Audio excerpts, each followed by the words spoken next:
ইশোপনিষদৰ প্ৰথম শ্লোক। ঈশাৱাস্যম ইদম সৰ্বম য়ৎকিঞ্চ জগতাম জগৎ তেন ত্যক্তেন ভুঞ্জিথা মা গৃহীত কস্যচিৎ ধনম।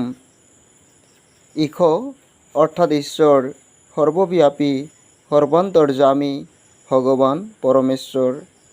আৱাস্যম আৱৰি ৰাখে, ধৰি ৰাখে বা ভিতৰত প্ৰৱেশ কৰি থাকে। ইদম এই যে মোৰ একেবাৰে গাত লাগি থকা, অতি ওচৰৰ। চকুৰে দেখি পোৱা, কাণেৰে শুনি পোৱা, মনেৰে কল্পনা কৰি পোৱা, বুদ্ধিৰে ধৰিব পৰা এই সকলো মোৰ অতি ওচৰৰ, সকলোৱে ইদম। সৰ্বম মানে সকলো, জগতত যি যি বস্তু অস্তিত্বত আছে সেই সকলো, মানৱ, মানৱেতৰ প্ৰকৃতি, চেতন অচেতন সকলো।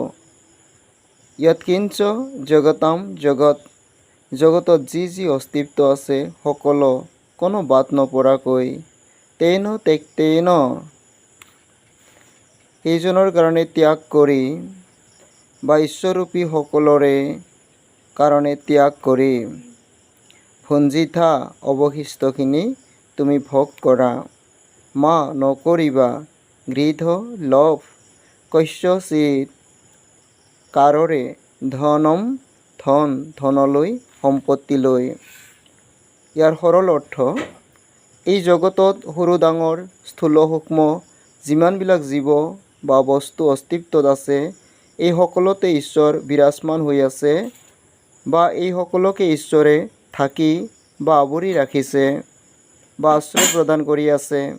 সেইকাৰণে সেই ঈশ্বৰৰ প্ৰতি বা সেই সকল ঈশ্বৰ সৃষ্ট জীৱৰ প্ৰতি প্ৰথমে ত্যাগ কৰি, পিছত যি অৱশিষ্ট থাকে তাকেই তুমি প্ৰসাদ ৰূপে ভোগ কৰি যোৱা।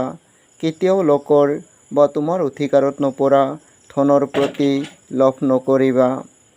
বা অন্য অৰ্থত, এই সম্পত্তি নো কাৰ?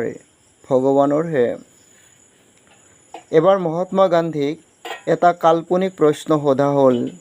গান্ধীজী, ধৰি লওক এই পৃথিৱীখন প্ৰলয়ৰ জলত ডুব হৈছে, ডুবিব আৰু।